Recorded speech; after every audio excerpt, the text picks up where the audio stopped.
Chào mọi người, hôm nay em tối rồi vào rừng này, đi tới đây thấy cái nấm này nè mọi người. Đấy, mọi người coi đẹp không? À, quá vip luôn.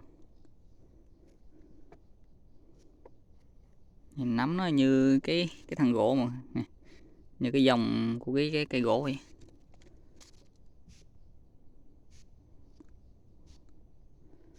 Ừ, nhìn màu nó đẹp thiệt, nguyên một cây luôn.